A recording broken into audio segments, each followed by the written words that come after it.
අයිබෝවන් TNL රාත්‍රී 8:55 ප්‍රවෘත්ති ප්‍රකාශය සමගින් මම මේනුකා දම්සරණි. මුලින්ම ප්‍රවෘත්ති සිරස්තල. මැදින් පුන් පොහොයට දෙවැනි පුරා ආමිස හා ප්‍රතිපත්ති පූජා රැසක්. අදත් රට පුරා ඉන්ධන පෝලිං දින 25කට ප්‍රමාණවත් ඉන්ධන දින 10ක් තුල ලැබෙන බව තෙල් සංස්ථාව කියයි. ඉන්දියාවේ ඩොලර් බිලියනයක ණය කිවිසුමට අත්සන් තැබේ. රුපියල් බිලියන 10ක මුදල් ගෙවීම් පැහැර හැරීමක් නිසා අත්‍යවශ්‍ය සෞඛ්‍ය සේවා නතර වීමේ අවදානමක්. මැදින් පුන් පොහොයදයි. මහජන බැංකුවේ පීපල්ස් රෙමිටන්ස් වාසි කෝටියයි එවන්නයි දිනන්නයි. බුද්ධත්වයෙන් පසු පළමු වරට බුදුන් වහන්සේ කිඹුල්වත් නුවරට වැඩම කිරීම සඳහා ගමන් ආරම්භ කිරීම ඇතුළු සම්බුදු සසුනේ වැදගත් සිදුවීම් රැසක් සිදු වූ මැදින් පුන් පොහෝ දිනය අදට යෙදී තිබෙනවා. ඒ වෙනුවෙන් ආමිස හා ප්‍රතිපත්ති පූජාවන්ට මුල් තැන දෙමින් අදත් දිවයින පුරා විහෙර විහාරස්ථානවලදී ආගමික වතාවත් සිදු කෙරුණා. බුදුරජාණන් වහන්සේ සුද්ධෝදන පිය රජුගේ ආරාධනයෙන් කිඹුල්වත් නුවරට වැඩම කිරීම සඳහා රජගහ නුවර බෙල්වනාරාමේ සිට 20000ක් මහරහතුන් පිරිවරා ගනිමින් ගමන් ආරම්භ කළේ අදවන් දිනක බවටයි ශාසන ඉතිහාසයේ දැක්වෙන්නේ. ඒ අනුව යොදුන් 60ක් දුර දිනකට යොදුන බැගින් මග ගෙවා මැදින් පොහෝ දිනෙන් දින 60කට පසු බුද්ධත්වයට වසරක් සපිරෙන වෙසක් පුන් පෝදා බුදුන් වහන්සේ කිඹුල්වත් නුවරට වැඩම කළ බවයි ශාසන ඉතිහාසයේ දැක්වෙන්නේ. ශාක්‍යයන්ගේ මාළේ බිඳ දමමින් යමා මහ පෙළහර පෑම සුද්ධෝදන පිය රජු තුන්වන වරටත් සිය පුතුට වන්දනා කිරීම සුද්ධෝදන රජු මාර්ගඵල ලබා ගැනීම යශෝධරා දේවියගේ ගුණ වර්ණනා කරමින් සඳකිඳුරු ජාතකය දේශනා කිරීම රාහුල කුමරු පැවිදි කිරීම වැනි සම්බුදු සසුනේ සුවිශේෂී සිදුවීම් රැසක්ම සිදු වුණේ බුදුන් වහන්සේ මැදින් පෝදා ආරම්භී කිඹුල්වත්පුර ගමනේදී. මෙවන් උතුම් පුන් පෝදා දිවයින පුරා විහෙර විහාරස්ථානවල බෞද්ධ සදහවතුන්ගේ සහභාගීත්වයෙන් අදත් ආමිස හා ප්‍රතිපත්ති පූජාවන් රැසක් සිදු කෙරුණා. සෑම පුන් පෝදාවකම TNL රූපවාහිනිය ඔස්සේ ගෙනෙන බෞද්ධ වැඩසටහන් මාලාව මෙවර දිදුල බෞද්ධ නාලිකාව සමගින් සමගාමී විකාශයක් ලෙස අද උදැසන 6 සිට විකාශය කිරීමටද කටයුතු යොදා තිබුණා. මහජන බැංකුවේ පීපල්ස් රෙමිටන්ස් වාසි කෝටියයි එවන්නයි දිනන්නයි.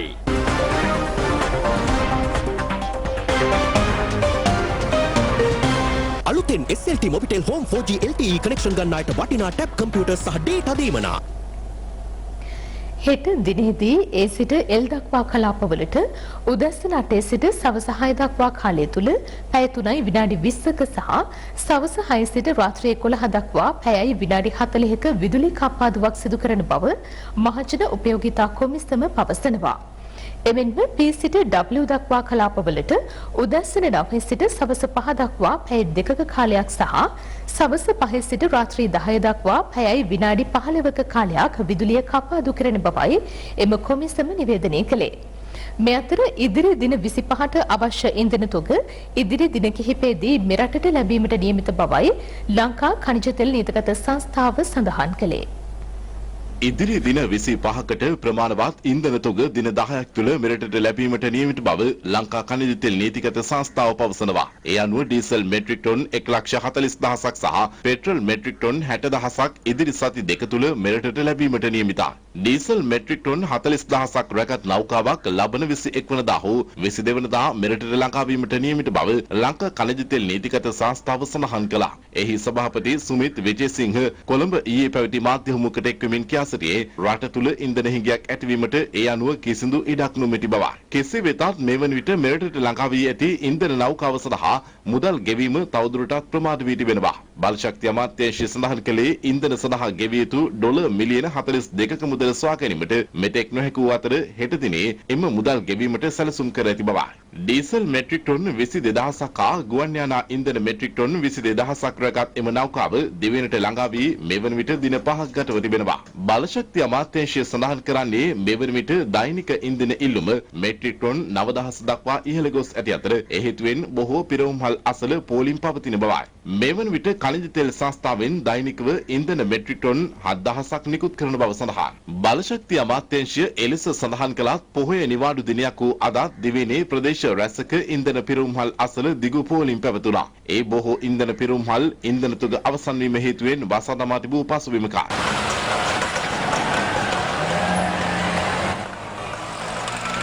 හරියට පරිපාලනයක් නැහැ මේ රටේ. හරියට පාලනයක් නැහැ. කරන්න ඕන ටික හරියට කරන්නේ නැහැ. ඒක කලින් තීරණය කරගන්න. ඒ තනතුරු වලට සුදුසුයපත් කරන්න. ඒක නෑ කිව්වනේ ලොකු ගේ කියන මාත්‍යා. නයිද මේ මං හිතන්නේ ඉතිලැත්තේ සද ලංකාව වෙන්නේ නැති. මේ ලංකාවේ සුන්ද කන්න නෑ බෙල්ල වල දාගෙන මැරෙනවා. පැට්‍රෝලුත් නැහැ, බෞසරුත් නැහැ, මිනිස්සු පොලිමේ වේලෙනවා. මිනිස්සුන්ට කන්නත් නැහැ, බොන්නත් නැහැ. ඒ අතුලේ ඉඳලා මේ ඒසි කාමර ඉලගෙන එල් පොලින් නැහැ කිව්වට තේරෙන්නේ නැහැ යාට.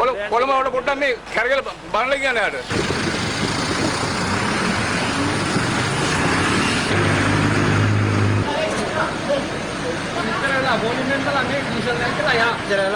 මේ බම්බු බැරල් වලට පුරවලා දීලා දෙනවා.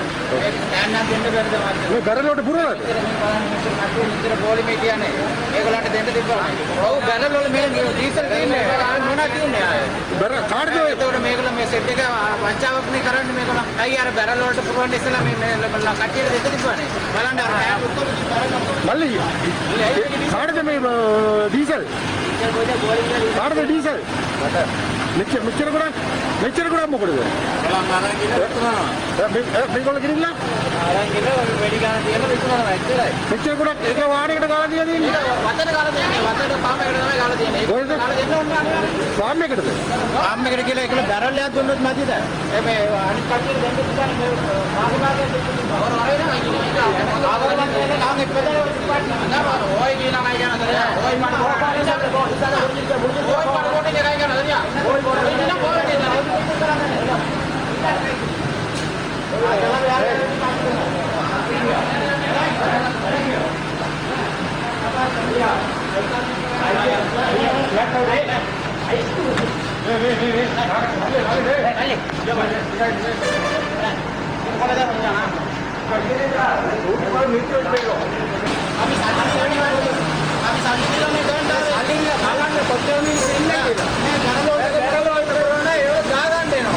මේ අතර ඉන්ධන අර්බුදය හමුවේ විදුලි අර්බුදයද තවමත් නිමා වී නැහැ. ඒ අනුව අද දිනේත් පැය 3යි විනාඩි 15ක උපරිමයකට යටත්ව විදුලි කප්පාදුවක් සිදු කරන බව ලංකා විදුලි බල මණ්ඩලය සඳහන් කළා. ඒ අනුව ඒ සිට එල් දක්වා කලාපවලට උදෑසන 9 සිට පස්වරු 5 දක්වා පැය 2 බැගින් විදුලි බලය අත්හිටුවනු ඇති. එම කලාපවලට පස්වරු 5 සිට රාත්‍රී 10 දක්වා තවත් පැය 1යි විනාඩි 15ක කාලයක් විදුලි බලය අත්හිටුවන බව ලංකා විදුලි බල මණ්ඩලය සඳහන් කළා. P සිට W දක්වා වන කලාපවලට සවස 3 සිට රාත්‍රී 11 දක්වා පැය 2 බැගින් විදුලිය අත්හිටුවනු ඇති. මේ අතර විදුලි ගාස්තු ඉහළ දැමීමේ යෝජනාව ලබන සඳුදා කැබිනට් මණ්ඩලයට ඉදිරිපත් කිරීමට විදුලි බල අමාත්‍යාංශය තීරණය කර ඇතැයි වාර්තා වනවා. විදුලි බල අමාත්‍ය පවිත්‍ර වන්‍යාරච්චි මහත්මියගේ ප්‍රධානත්වයෙන් එම අමාත්‍යාංශයේ ඊයේ පැවති සාකච්ඡාවකදී මෙම තීරණය ගෙන තිබෙනවා.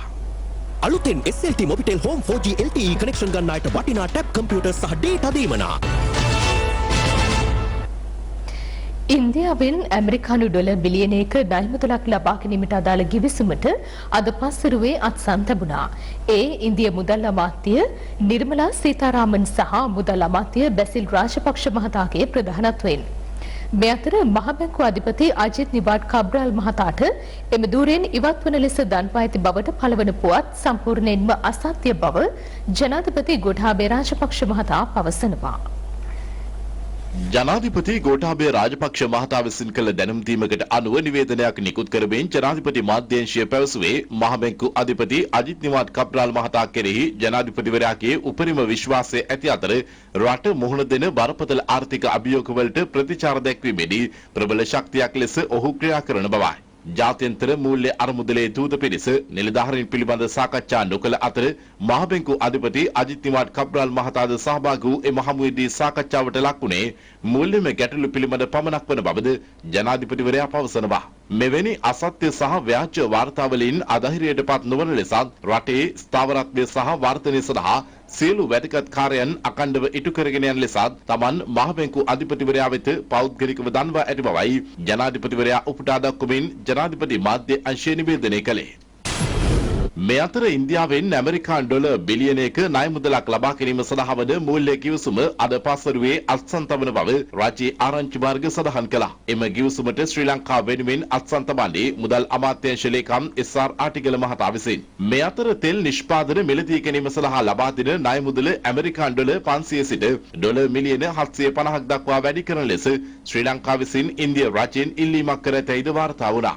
දෙදින නිල සංචාරයක් සඳහා ඉන්දියාව බලා පිටත්ව ගිය මුදල් අමාත්‍ය බැසිල් රාජපක්ෂ මහතා ඊයේ රාත්‍රියේ ඉන්දිය විදේශ අමාත්‍ය එස් ජයශංකර් හමු වුණා. මෙම හමුව සම්බන්ධයෙන් සිය ට්විටර් කිනුමේ සටහනක් තබමින් ඉන්දිය විදේශ අමාත්‍යවරයා පවසා තිබුණේ දෙරටේ ආර්ථික හවුල්කාරීත්වය සම්බන්ධයෙන් මුදල් අමාත්‍ය බැසිල් රාජපක්ෂ මහතා සමග ඵලදායී සාකච්ඡාවක නිරත වීමට හැකි වූ බවයි.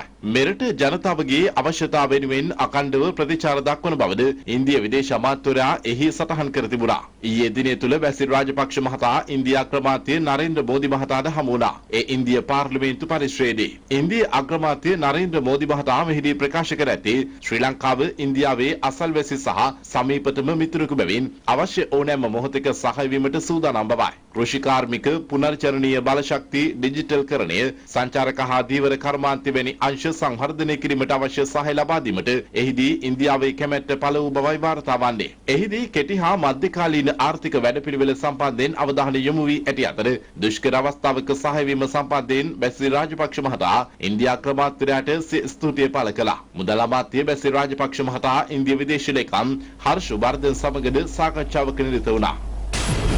මේ අතර ඉදිරි මාස 6ක් සඳහා බලපැවැත්වෙන පරිදි ආනයනික යෝගට් හා පළතුරු ඇතුළු භාණ්ඩ වර්ග 9ක් සඳහා විශේෂ වෙළඳ භාණ්ඩ බද්දක් පනවා තිබෙනවා. රාජ්‍යයේ විශේෂ වෙළඳ භාණ්ඩ බදු පනත යටතේ මුදල් අමාත්‍ය බැසිල් රාජපක්ෂ මහතා විසින් සිදු කර ඇති මෙම බදු පැනවීම මාර්තු මාස 10 වෙනිදායින් ආරම්භ වන ඉදිරි මාස 6ක් සඳහා ක්‍රියාත්මකයි. මේ අනුව යෝගට් කිලෝග්‍රෑමයකට රුපියල් 1000ක්, චීස් කිලෝග්‍රෑමයකට රුපියල් 400ක්, රට ඉඳි කිලෝග්‍රෑමයකට රුපියල් 200ක්, මිදි කිලෝග්‍රෑමයකට රුපියල් 300ක්, ඇපල් කිලෝග්‍රෑමයකට රුපියල් 300ක්, දොඩම් කිලෝග්‍රෑමයකට රුපියල් 200ක්, අනිකුත් පළතුරු කිලෝග්‍රෑමයකට රුපියල් 300ක් ලෙස විශේෂ වෙළඳ භාණ්ඩ බද්ද පනවා තිබෙනවා.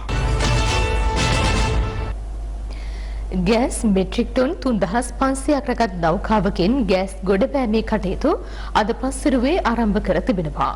ඒ අනුව හෙට සිට එම ගෑස් තොග බෙදා හැරීම ආරම්භ කරන බවයි ලිට්‍රෝ ගෑස් සමාගම සඳහන් කළේ. දින ගණනාවක් තිස්සේ දිවිනේ ප්‍රදේශ රැසක ගෘහස්ත ගෑස් සිලින්ඩර් හිඟයක් පැවතුණා. මෙවන විටත් දිවිනේ මුහුදු සීමාවේ නැංගුරම්ලා ඇති ගෑස් නෞකා සඳහා අවශ්‍ය මුදල් ගෙවා නොමැති පසුබිමක ඊයේ ලිට්‍රෝ සහ ලාෆ් ගෑස් සමාගම් දෙක නිවේදනය කළේ තමන් සතුව ප්‍රමාණවත් ගෑස් තොග තවදුරටත් නොමැති බැවින් ගෑස් සැපීමත් සිදුවන බවයි. එසේ වෙතත් මෙරට මුහුදු සීමාවේ නැංගුරම්ලා ඇති ගෑස් නෞකාවලට මුදල් ගෙවා අවසන් කර ඇති බව ජනාධිපති මාධ්‍ය අංශය ඊයේ රාත්‍රියේ නිවේදනය කළා. ඒ අනුව අද සිට ගෑස් ගොඩබෑම සහ බෙදා හැරීම යථා තත්ත්වයට පත් වනු ඇති බවයි ඔවුන් සඳහන් කළේ. ගෑස් ආනයනය කළ ඕමන් සමාගමට ඩොලර් මිලියන 8ක මුදලක් ගෙවා තිබුවත් ගෑස් ගොඩබෑම සම්බන්ධයෙන් තවත් අර්බුදයක් මතුව ඇති බවයි අද දහවල් වාර්තා වුණේ. ඒ ණය කාල සීමාව ඉක්ම වූ තවත් ඩොලර් මිලියන 6ක් ගෙවීමත් අද දින ගෙවන ලෙස අදාළ සමාගම විසින් දැනුම් දී ඇති බවේ. කෙසේ වෙතත් එම මුදල ගෙවීමට කල් ලබා ගැනීමට හෝ වෙනත් විකල්පයක් සඳහා අද සාකච්ඡා පවත්වන බවයි ලිට්‍රෝ ආරංචි මාර්ග සඳහන් කළේ. මේ අතර ණයවර ලිපි නිකුත් කිරීමේ ගැටලුව හේතුවෙන් ලාෆ් ගෑස් සමාගම ඊයේ සිට සියලුම වර්ගයේ ගෑස් සිලින්ඩර් බෙදා හැරීම නතර කළා. ලිට්‍රෝ සමාගමද සඳහන් කළේ කර්මාන්ත ශාලා සහ ව්‍යාපාරික ස්ථාන සඳහා බෙදා හැරෙන ගෑස් සිලින්ඩර් සීමිත ප්‍රමාණයක් පමණක් Taman සතුව පවතින බවයි. මෙවන් පසුබිමක ජනතාව අදත් ගෑස් පෝලිම් වල රැඳී සිටියා.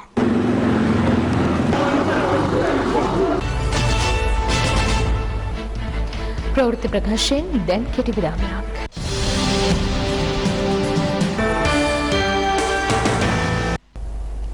සමාගම් වලට ගෙවිය යුතු ණය මුදල් නොගෙවීම හේතුවෙන් රසායනාගාර පරීක්ෂණ සහ අත්‍යවශ්‍ය සෞඛ්‍ය සේවාවන් නතර වීමේ අවදානමක් මතුව ඇතැයි සෞඛ්‍ය වෘත්තීයවේදීන්ගේ සම්මේලනයේ පවසනවා.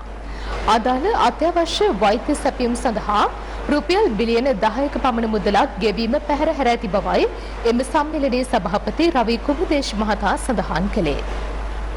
මේ වෙනකොට සර කිහිපයක සිට සමාගම් සඳහා ගෙවන්නට ඕනේ ණය නොගෙවීම නිසා සායනාගාර උපකරණ සහ ප්‍රතික්‍රියක ලබා දෙන සමාගම් කිහිපයක් මේ වෙනකොට බංකොලොත් වෙලා තියෙනවා. එක පැත්තකින් ඖෂධ හිඟය වගේම අනික් පැත්තෙන් රසායනාගාර පරීක්ෂණ සෞඛ්‍ය සේවාව තුළ නතර කරන තත්වයකට පත් වෙන්නට ඉඩ තියෙනවා. විශාල මුදලක් සමාගම් සඳහා ගෙවන්නට නියමිතව තියෙනවා සෞඛ්‍ය අමාත්‍යාංශය. තවම මේ උපකරණ ගෙන්නනකොට ඒ උපකරණය මගින් සිදු කරන පරීක්ෂණයකට යන වියදම පිළිබඳව මුදල පිළිබඳව කිසිදු තැකීමක් කරන්නේ නැහැ. ඒ වගේම සමහර ආයතනවලට වැඩ කරන උපකරණ තියෙද්දි තවත් බිලියන ගණන් වටින උපකරණ විශාල ප්‍රමාණයක් ගෙනල්ලා ගොඩගසන තත්වයකට පත් වෙලා තියෙනවා. සෞඛ්‍ය ලේකම්වරයාගේ පැත්තෙන් මේවා පාලනය වන තත්වයක් පේන්නට නැහැ. අපි දිගින් දිගටම වාර්තා කරනවා මේ තියෙන උපකරණ පද්ධතිය අපිට ඉතාම හොඳින් පාලනය කරගන්නට පුළුවන්. නමුත් සෞඛ්‍ය අමාත්‍යාංශය ඉතාම හොඳින් වැඩ කරන උපකරණ තිබියදී අලුත් උපකරණ බිලියන ගණන් ගෙනල්ලා සෞඛ්‍ය අමාත්‍යාංශය තුල ගොඩගසමින් ඉන්නවා. අපි ලෑස්ති ඒව සම්බන්ධයෙන් වාර්තා ඉදිරිපත් කරන්න. උපකරණ වැඩ කරන මිලියන ගණන් උපකරණ පැත්තක දාලා බිලියන ගණන් අලුත් උපකරණ ගෙනල්ලා තියෙනවා. ඒ අලුත් උපකරණ වල සුවිශේෂී තත්ත්වය තමයි අපිට 2.50ට කරන්න පුළුවන් පරීක්ෂණය රුපියල් 28ට කරන සමහර උපකරණ තමයි මේ ගෙනල්ලා දාන්නේ. මේක මානුෂීය ආධාර ඉල්ලලා නවත්ත ගන්න වෙන තත්ත්වයකට පත් වෙලා තියෙනවා. ඒ නිසා දැම්මම මේ ඖෂධ සහ සෞඛ්‍ය සේවාවේ අත්‍යවශ්‍ය ප්‍රතික්‍රියක සහ උපකරණ ගෙන්වා ගැනීම සඳහා මීට වඩා විධිමත් වැඩපිළිවෙලක් හදන්න. පොළොන්නරුව වැලිකන්ද කාලිංගවල ප්‍රදේශයේදී ඉසෙඩ් දියලට වැටි සිටි වනලින් දෙදෙනෙකු අදාළියම ගොඩ ගැනීමට වැලිකන්ද වනජීවී නිලධාරීන් සමත් වුණා. අද අලියම බීමට ජලය සොයා පැමිණ ඇති මෙම වන අලින් දෙදෙනා වැලිකන්ද මෛත්‍රීගම ප්‍රදේශයේ ඉසෙඩ්ඩී ඇලට වැටී තිබෙනවා. වැලිකන්ද වනජීවී නිලධාරීන් සිවිල් ආරක්ෂක නිලධාරීන් හා ප්‍රදේශවාසීන් එක්ව වන අලි දෙදෙනා ගොඩ ගැනීම සඳහා පැය 2ක පමණ මෙහෙයුමක නිරත වුණා. එක් වන අලියෙකු එසෙඩ්ඩී ඇලේ කොන්ක්‍රීට් පඩිපෙළ හරහා ගොඩට වෙත් කාලිංගවිල රක්ෂිතයට පලා ගියා. අනෙක් වන අලියා ගොඩ ගැනීමට වනජීවී නිලධාරීන් සහ සිවිල් ආරක්ෂක නිලධාරීන් සූදානම් වීම සමගම තවත් යකඩ පඩිපෙළකින් ගොඩට පැමිණි වන අලියා අසල තිබූ යතුරු පැදියකට පහර දී අලි වැටද බිඳ දමමින් කාලිංගවිල රක්ෂිතයට පලා ගොස් තිබෙනවා. අද වාර්තා වූ කොවිඩ් මරණ 3ක් සමග මෙරට සමස්ත කොවිඩ් මරණ සංඛ්‍යාව 16,419 දක්වා ඉහළ ගියා. අද හඳුනාගත් නව ආසාදිතයින් 301 දෙනෙකු සමග මෙරට සමස්ත ආසාදිතයින් සංඛ්‍යාව දැන් සටහන් වන්නේ 6,57,435ක් ලෙසයි.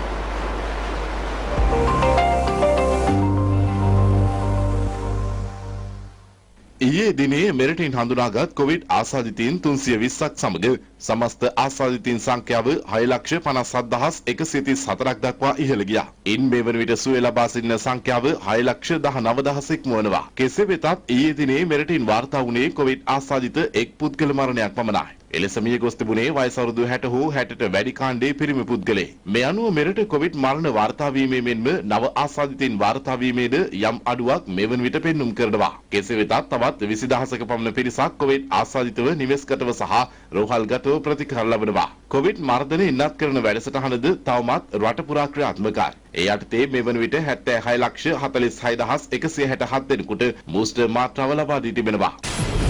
මේ අතර ලෝපුරා කොවිඩ් ආසාදිත රෝගීන් වාර්තා වීම යලි ඉහළ යාමක් පෙන්눔 කරනවා. පසුගිය 13 වෙනිදායින් අවසන් වූ සතිය තුල පමණක් නව ආසාදිතින් වාර්තා වීම 108කින් ඉහළ ගිය බවයි ලෝක සෞඛ්‍ය සංවිධානය පවසන්නේ. ඊට පෙර සතිය හා සැසඳීමේදී කොවිඩ් ආසාදිත මරණ 117කින් අඩු වී තිබෙනවා. ගෙවුණු පැය 24 තුල වැඩිම ආසාදිතින් පිරිසක් හමු වී ඇත්තේ දකුණු කොරියාවේ. එම සංඛ්‍යාව 4,725. කොවිඩ් ව්‍යාප්තිය පාලනය සඳහා ටෝකියෝ අගනුවර ඇතුළු ප්‍රාන්ත 17කට පනවා තිබූ සීමාවන් ලබන 21 වනදා සිට ඉවත් කිරීමට ජපාන බලධාරීන් ඊයේ තීරණය කළා. ඒ එරට වැඩි පිරිසක් එන්නත් කරන්නට ලක්වීමෙන් අනතුරුවයි. මේ අතර වුවන්හි කොවිඩ් ව්‍යාප්තිය ආරම්භයේ සිට මේ දක්වා දරුණුම කොවිඩ් ව්‍යාප්තියට චීනය මේ වන විට මුහුණ පා සිටිනවා. අදත් එරටින් නව ආසාදිතින් 1,317ක් වාර්තා වුණා. රට පුරා ප්‍රදේශ රැසක් ලොක්ඩවුන් කිරීමත් සමග බහුජාතික සමාගම් රැසක මෙහෙයුම් නවත්වා ඇති අතර එය ගෝලීය සැපුම් ජාලයටද බරපතල බලපෑමක් කෙල්ල කර ඇති බවයි වාර්තා වන්නේ. තවත් කෙටි විරාමයක් දැන්.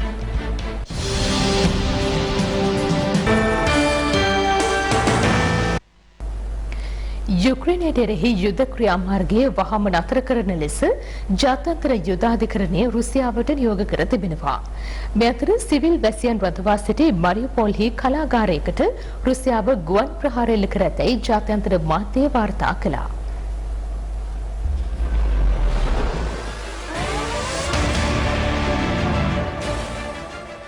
යුක්‍රේනයේ මරියුපෝල් නගරයේ දහසකට අධික සිවිල් වැසියන් පිරිසක් රැඳී සිටි කලාගාරයකට රුසියාව විසින් ගුවන් ප්‍රහාර එල්ල කර ඇතැයි යුක්‍රේනය අද චෝදනා කළා. ප්‍රහාරයෙන් සිදුවී ඇති ජීවිත හානි පිළිබඳව මෙතෙක් නිශ්චිත වාර්තා ප්‍රකාශයට පත් කර නැහැ. ප්‍රහාරයෙන් කලාගාරයටද දැඩි හානි සිදු වී ඇති බවයි ජාත්‍යන්තර මාධ්‍ය වාර්තා කළේ. කලාගාරය තුළ කුඩා දරුවන් රැසක් රැඳී සිටින බව රුසියානු භාෂාවෙන් කලාගාරයෙන් පිටත ගුවනට පෙනෙනසේ සටහන් කර තිබෙදී මෙම ප්‍රහාරය එල්ල වී ඇති අතර මේ හේතුවෙන් මෙම ප්‍රහාරය පාර්ශව රැසක දැඩි විවේචනයට ලක්ව තිබෙනවා. කෙසේ වෙතත් රුසියානු ආරක්ෂක අමාත්‍යාංශය මෙම චෝදනාව ප්‍රතික්ෂේප කරමින් කියා සිටියේ බදාදා දිනය තුළ මරියුපෝල් නගරයේ කිසිදු ස්ථානයකට ගුවන් ප්‍රහාර එල්ල නොකළ බවයි. චර්නහිව්හි නගරයේ පාන් ලබා ගැනීම සඳහා පොලිමික රැඳී සිටි සිවිල් වැසියන් 13 දෙනෙකු රුසියානු ෂෙල් වෙඩි ප්‍රහාරයකින් මිය ගිය බව විදේශ වාර්තා සඳහන් කළා.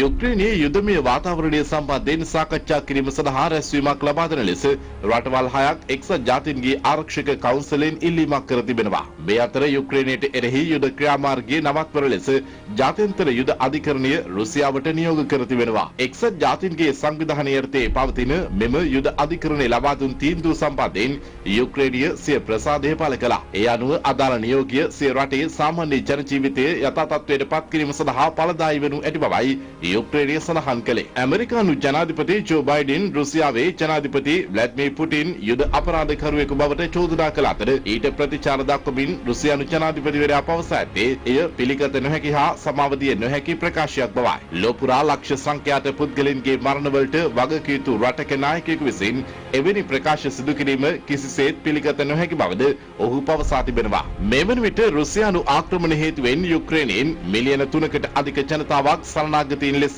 පිටව ගොස් ඇති බව විදේශ මාධ්‍ය වාර්තා සඳහන් කළා. දෙවන ලෝක යුද්ධයෙන් පසු වේගයෙන්ම වර්ධනය වන සරණාගත අර්බුදය ලෙස එක්සත් ජාතීන්ගේ සංවිධානය එය හඳුන්වා දෙනවා. පෝලන්තයේ, රුමේනියාවේ සහ ජර්මනියේ දේශ සීමාවලදී සරණාගතයින් කාරුණිකව පිළිගත් අයුරු විදේශ මාධ්‍ය වාර්තා කළා. මේ අතර යුරෝපා කවුන්සිලෙන් රුසියාව නිරපා හැරීමේ තීරණයක් යුරෝපා කවුන්සිලේ පාර්ලිමේන්තු සභාවට ඉදිරිපත් වැඩි අතර බහුතර ඡන්දයෙන් එම යෝජනාව සම්මත වී ඇතැයි සඳහන් වනවා. රුසියාව නිරපා හැරීම සඳහා වූ යෝජනාවට සමාජිකයින් 219 දෙනාගෙන් 216 දෙනෙකු පක්ෂව ඡන්දය ප්‍රකාශ කර ඇති අතර සමාජිකයින් 30 දෙනෙකු පමණක් ඡන්දය ප්‍රකාශ කිරීමෙන් වැළකී තිබෙනවා. රුසියාව යුක්‍රේනය ආක්‍රමණය කිරීම හේතුවෙන් ඔවුන්ට අත්විඳීමට සිදු වූ පාඩුව සිරියාවේ, වෙච්නියාවේ හා ඇෆ්ගනිස්තානයේ යුද්ධවලදී රුසියාව ලැබූ හානිවලට වඩා වැඩි බව යුක්‍රේන ජනාධිපති වොලොදිමීර් සෙලෙන්ස්කී පැවසුවා. රුසියානු භාෂාවෙන් රුසියානුවන් අමතමින් ඔහු මේ බව පවසා තිබුණා. මේ අතර අද ජර්මනු පාර්ලිමේන්තුව අමතමින් යුක්‍රේන ජනාධිපතිවරයා පැවසුවේ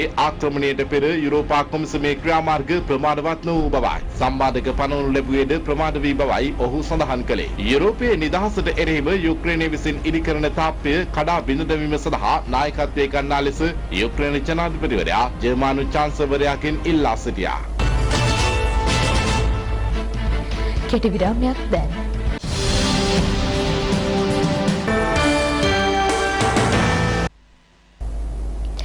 දැන් ව්‍යාපාරික පුවත්.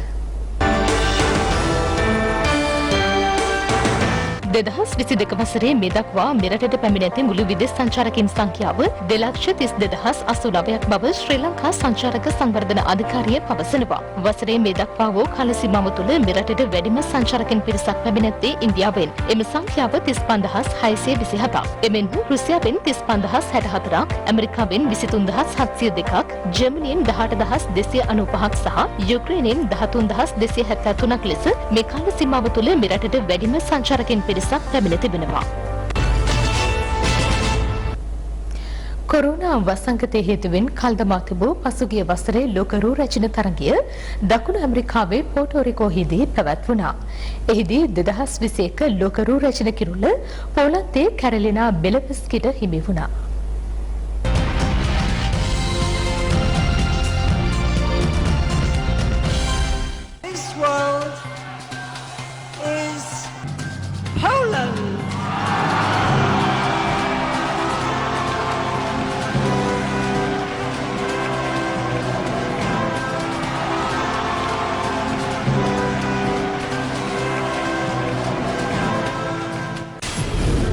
ඉකුල් රාත්‍රියේ ඊසාන දිග ජපානයේ රික්ටර් මාපංක 7.3ක ප්‍රබල භූකම්පනයක් සිදුව තිබෙනවා. භූකම්පනයත් සමග ෆුකුෂිමා සහ මියාගි නගර සඳහා සුනාමි අනතුරු ඇඟවීම්ද නිකුත් කෙරුණා. එම අනතුරු ඇඟවීම් අද උදෑසන ඉවත් කර තිබෙනවා. භූකම්පනයෙන් පුද්ගල මරණ 4ක් වාර්තා වූ අතර 100කට වැඩි පිරිසක් තුවාල ලබා ඇතැයි සඳහන්. එමෙන්ම මිලියන ගණනකට විදුලි සැපයුමද බිඳ වැටි ඇති බවයි වාර්තා වන්නේ. ෆුකුෂිමාවට ඔබෙන් වූ මුහුදු ප්‍රදේශයේ සිදු වූ භූකම්පනයේ අපි කේන්ද්‍රය කිලෝමීටර 60ක් පමණ ගැඹුරින් පිහිටා ඇති බවට හඳුනාගෙන තිබෙනවා. එම භූකම්පනය ටෝකියෝ අගනුවරටද දැනී ඇති බවයි වාර්තා වන්නේ. ඒ අනුව ටෝකියෝ අගනුවර ඇතුළු ප්‍රදේශ රැසක විදුලි බලය ඇනහිට ඇති අතර දුම්රිය දහවනයටද බාධා එල්ල වී තිබෙනවා.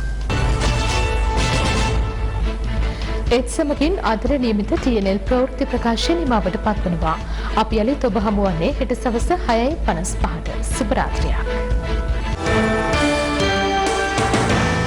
TNL සදහම්